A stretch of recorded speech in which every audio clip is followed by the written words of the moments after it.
থাকার কারণে ভারতের উগ্রবাদীরা বাংলাদেশের বর্ডারে হামলা চালানোর সাহস দেখাচ্ছে।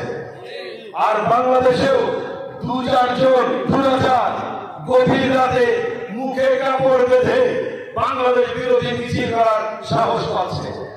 আমরা আজকের এই বিশাল গণসমাবেশ থেকে ভারতের প্রতি আবেদন জানাবো, ভারতের সঙ্গে বাংলাদেশের একটি বন্দি বিনিময় চুক্তি আছে।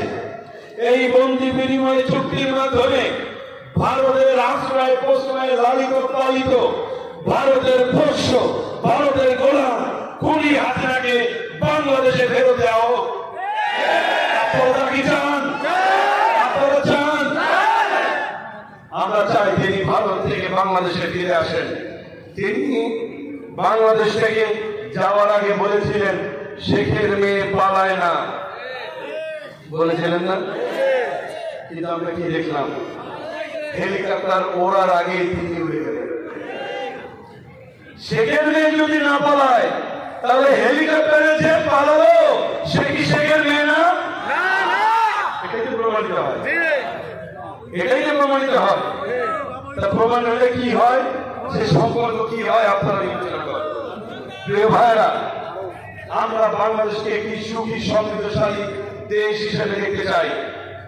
একটি সুখী সমৃদ্ধশালী দেশের স্বপ্ন দেখাই ছিল বাংলাদেশ জামাত ইসলামীর সকল নেতৃবৃন্দের স্বপ্ন। এই স্বপ্ন বাস্তবায়নে সুখী সমৃদ্ধশালী বাংলাদেশ গঠনের লক্ষ্যে তারা এই বাংলাদেশে কোরআনের আইন দিয়ে পরিচালিত হোক সেই মর্মেই সকল আন্দোলন সংগ্রাম করছিল। যার কারণে ভারত অসন্তুষ্ট হয়েছিল, ভারত খুশি হতে পারেনি। 90% মুসলমানের দেশে ইসলাম কায়েম হোক এটা ভারতের দালালেরা চায় না। যে কারণে বাংলাদেশের সব থেকে সংগঠিত ইসলামী দল বাংলাদেশ জামাত ইসলামীকেই তারা টার্গেট করেছিল। এত ইসলামী দল বাংলাদেশে কোন একটি ইসলামী দলের বিরুদ্ধে তারা কোনো অভিযোগ উত্থাপন করে নাই। আপনাদের বিবেকের কাছে আমার প্রশ্ন, কেন শুধু বাংলাদেশ জামাত ইসলামীকে টার্গেট করা হয়েছিল? তার একটি কারণ, তারা জানে জামাত ইসলামীতে কলেমা দেওয়া যায়, ওই কলেমা দেওয়াতে জামাত ইসলামীর একজন নেতা কর্মীকেও জালেমের সামনে লাগানো করানো যায় না।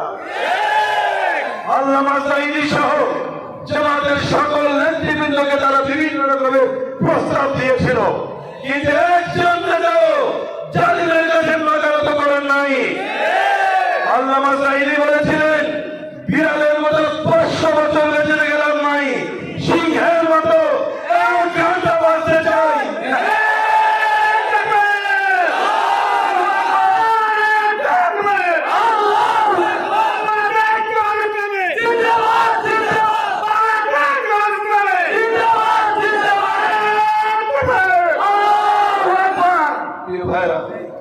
আপনারা দেখছেন ষড়যন্ত্র ফ্যামিলি প্রতিদিন এক এক নামে তারা বাংলাদেশে হাজির হচ্ছে। কখনো দেখতে পাই আনসার লীগ, কি হয়েছে? চাকরি নাই। আবার কখনো দেখি সুবিধা বঞ্চিত লীগ, কি হয়েছে? 17 বছর নাকি অনেক সুবিধা তারা পায় না। আবার শুনতে পাই কিস্তি লীগ, কি হয়েছে? ঢাকা গেলে নাকি কিস্তি লীগ। এই আনসার লীগ, সুবিধা বঞ্চিত লীগ, চাকরি লীগের নামে আওয়ামী লীগের গুন্ডা বান্ডারা ঢাকার রাজপথে আসার চেষ্টা করছে।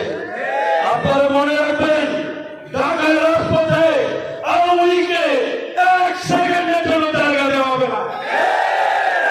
আমরা যতক্ষণ পর্যন্ত আওয়ামী লীগের গুন্ডা বান্ডা নেতারা বাংলার মানুষের উপরে যে জুলুম করেছে, যে নির্যাতন করেছে, যে অত্যাচার করেছে, যে মামলা দিয়েছে, যেভাবে ফাঁসিতে ঝুলিয়েছে, এর বিচার না করা পর্যন্ত বাংলার মাটিতে আওয়ামী লীগের রাজনীতি করার কোন অধিকার নাই।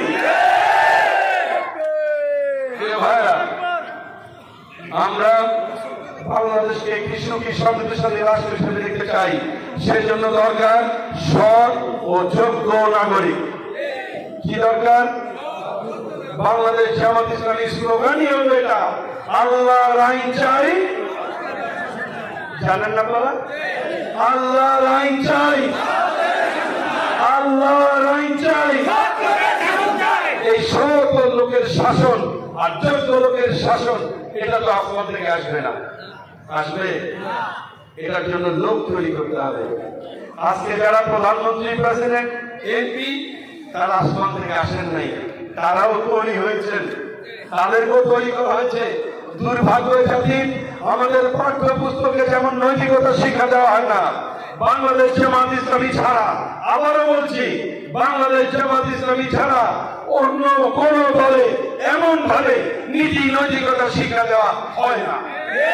আর হয় না বলেই গত ৫৩ বছরে আমরা যত নেতা দেখেছি, এমপি দেখেছি, উপজেলা চেয়ারম্যান দেখেছি, জেলা পরিষদ চেয়ারম্যান দেখেছি, মন্ত্রী দেখেছি, তার ৯৯% ছিল দুর্নীতিবাজ, টেন্ডারবাজ, সন্ত্রাসী।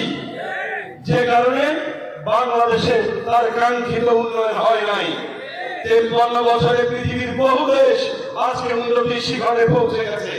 আমরা এখনো ভিক্ষার ঝুলি নিয়ে পৃথিবীর বিভিন্ন দেশের দাঁড়ে দাঁড়ে আমাদের ভাইদেরকে ঘুরে বেড়াতে হয়।